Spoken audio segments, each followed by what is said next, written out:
Hey, you guys, welcome back to Tika Time. Today, we're going to talk about something really important, and that is your relationship with God and how to cultivate that and what that means and why it's so important.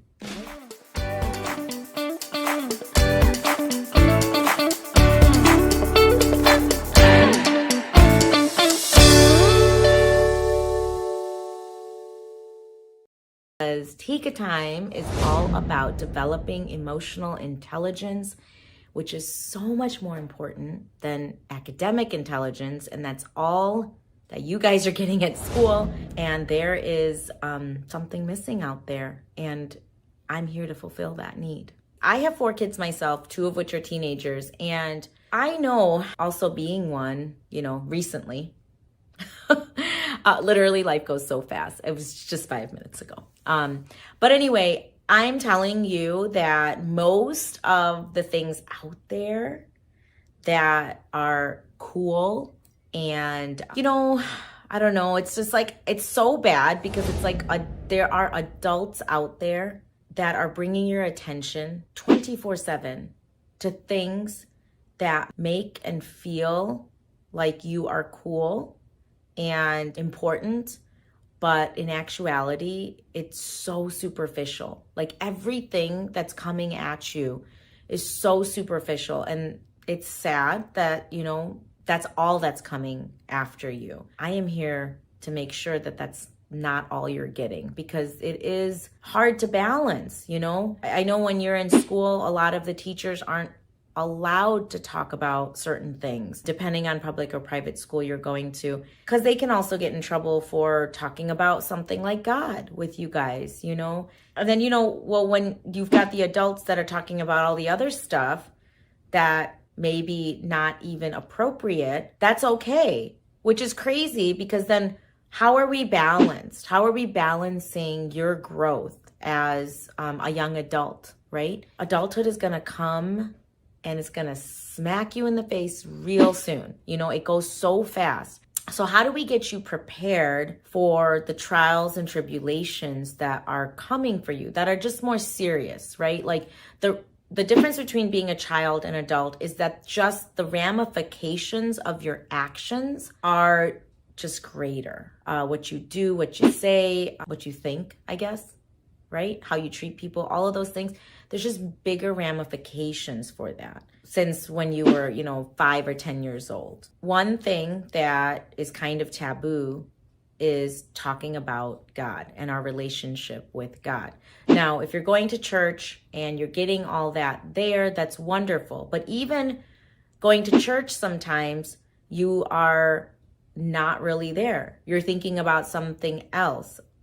Are you actually listening to what they have to say? If you are going to temple, if you are sitting with your parents and they're trying to tell you something about their past experiences with your culture, are you really present and listening? That's what you need to ask yourself, because this time is going to go by fast, and you're so lucky to have this time where you're with the adult family that you have.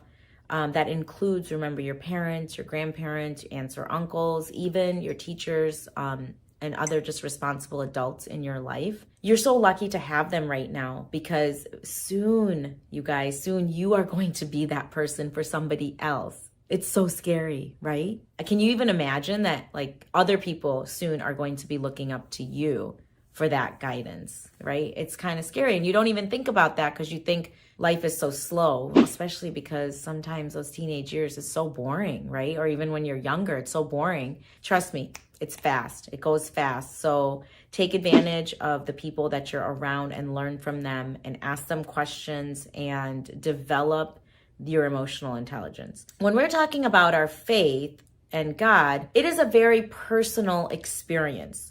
Now, religion is more social in a way. When you're going to church, going to temple, going to share a religious experience with your family, it becomes social. But I'm talking about the quiet, relationship that you have with God. That's what we're going to talk about. That relationship with God, that's the quiet relationship. That is so important for you to cultivate good mental and emotional habits for when you are older. Okay, so I'm going to give you 5 ways that you can become closer to God and why it's important for you to do so. So first, understanding the nature of divine joy. Joy is something that is innate.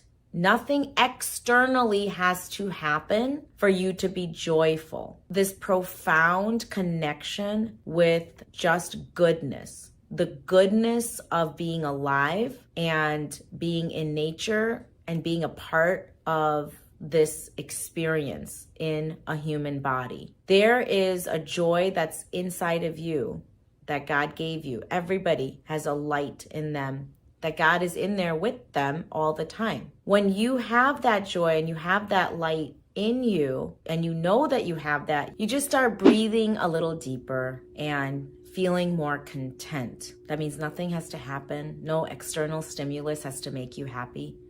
You're just happy to be here. So by recognizing God's goodness and tapping into that gratitude, just being grateful, you are going to have a better sense of getting through. Okay, so by recognizing God's presence in your life, and this was no mistake, okay? Everything here, it's kind of creepy. So, I'm a math and science person. It's unbelievable, you guys, how much by 10 to the negative 10 power of perfection we live in to make life possible here. When you are in math, usually you're coming up with whole numbers. Think about if you had to be as precise as a whole number followed by 10 digits in decimals, okay? That is what somebody has created, God. Just understanding that profoundness should make you feel, wow, I was developed and I was created with that light. It is inside of me because I belong to it. We all. So, you have your mom or dad. I always tell my kids, I made you in my belly and you're mine. But in actuality, we are all God's children, right? So don't look at your parents as the end all be all. It also gives you and gives them some grace to understand that they also have a father that they have to check in with, right? So it's kind of like we're all children in a way. And that's how really we should be looking at life. You're a child your whole life. You're a child of God. So number 2, finding meaning and purpose. This is really important. When you have a relationship with God, you start understanding who you are more and developing the gifts that God has given you. And that is very unique and personal. You're not trying to just do what everybody else is doing. You are trying to actually, in this age in your life, you're trying to discover what it is that's good about you, that you are going to give to the world. So if you pay attention, God is always talking to you, but you have to be present and mindful and give yourself a quiet time to actually listen. God is speaking to you all the time. He is helping guide you. But again, if you're not listening, just like, your parents are there to guide you, they're nagging you, right? With words constantly. I know I do. But that is very much up in your face. Even when you're trying to be, that's why you could zone out, right? And not really pay attention. But God's voice is quiet though. You're not going to hear it nagging you. It's only in the moments of quietness that you will hear his quiet voice. The voice is so quiet that you need quiet to hear it. It's kind of crazy, but that's how God works. So you're not going to hear him. Actually, even when you go to church, again, that social experience, try to listen. I love listening to the sermon, but you might not be there 100% all the time. Give yourself times of meditation outside of social experiences like that, where you're actually talking to God and actually thinking about yourself and listening to God's voice. Number 3, seeking inner peace. There's so much anxiety out there with you teens and young adults. Your whole life is uncertain. You don't know. you have goals and you have ideas of what you want to do, and 100% go for it, because you have a lot of that you can control. I would say about 95% you can control. But there is the 5%. There's a 5% left that might haunt you, right? Now, I don't know where you guys are with your, emotional, I would say, balance, or, that, like, understanding where you are emotionally, first being like truthful about it, and that you are scared and anxious about something in the future is the first step. It's okay. Everybody is. But remember that that's only 5% of what could happen to you that you cannot control. 95% you can control, right? Why would you live in the 5%? Doesn't make sense. You have 95% of life that you can live and be in control of. Live in that certainty. Give the 5% to God. All you can do. You can never control everything that's going to happen to you or your loved ones, or, maybe you're in a relationship and you're like, oh, I really want to be with this person forever, but you can't control somebody else. That's not 100%. You can rely on yourself, but you can't 100% rely on somebody else, because they also have themselves to think about. The 5% leave to God. Just leave it. Just know, because you have God inside of you and you're a child of God, that you can just leave it. And that's what God wants you to do. He wants you to give your troubles to Him and relax about that. There's one quote I always remember from the Bible, and it says something like, let today's troubles be enough and don't think about tomorrow's, because today's troubles are enough for you. And that's so true, is just live in today and understand that God is there for you, that you have somebody watching over you, and they will be there for you tomorrow and every other day, okay, after that. So it's really helpful to understand and remember that you are not alone. And that perfectly segues into number 4, is that you are unconditionally loved because you are God's child. So your parents have that in them, to love you unconditionally, okay? Now, that degree varies between parents. They always love you, of course, but you might feel that they might be angry with you when you do something wrong. That is basically like, do they like you at the moment? It has nothing to do with love, okay? Your parents might not like you at every moment in your life, and they might feel mad and irritated by you and don't want you in their face at that moment. But it has nothing to do with the love they have for you, okay? Now, if your parents, you're like 100%, doing something to deserve that, right? You've evoked some sort of emotion in them that's negative. And if you can understand that, and they can still love you through that, just imagine how much love God has for you. Okay, because it's even bigger. You are destined to make mistakes. We all are. None of us are ever going to be perfect. And I don't even know why you would think that you would be perfect. You're just not. You are here to learn. So if you don't make mistakes, you're not going to learn. However, I do feel God definitely would respect you if you took responsibility for all the things that you're doing wrong, because that's the first step into your personal development, and them feeling just proud of, or, your parents, but I'm talking about God feeling proud of you to be like, you know what?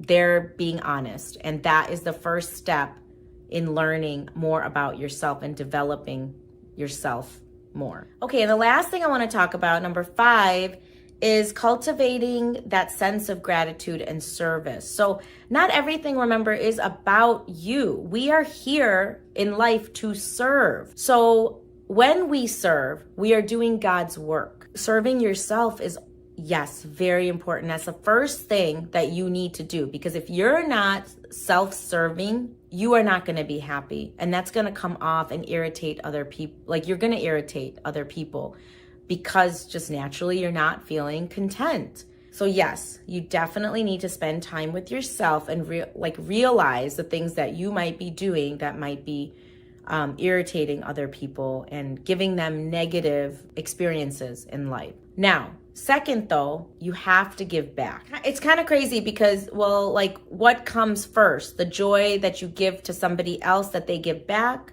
or the joy that they give back that you give to other people, you know? We never know, but it's kind of this circular cycle, okay? So if you're not in the circular cycle, you're just one directional, then you are probably not going to feel gratified and willing to give, because you're like, well, they haven't given to me, right? But on the other hand, if you're always giving to somebody else and not giving to yourself, that's another really bad thing too. It's the same thing. You never want to be on like two ends of the spectrum. You want to try and balance yourself in the middle.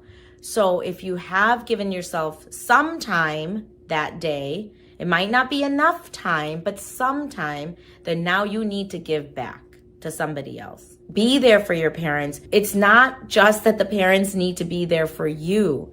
You are here as an individual in this life. And honestly, who you were from the day you're born, you're going to be for the rest of your life. Personality-wise, character-wise, you're going to learn a lot of good character traits along the way. That's going to make you a better person. But who you are and what you have to give people is inside of you. It is a gift that was given to you by God, and it is your unique self that He wants you to share with the world. So definitely know that by giving to others, you are already just giving social service and the work of God through you. All right, so that's it for today. That was long enough. I love you guys, and join, subscribe, and share Tika Time. I'll be back with some more. If you haven't done so already and you need some IQ academic support, I have a lot of classes I give. Go to carpediemacademics.com and join me with some IQ development as well. Love you guys, and I'll talk to you soon. Bye.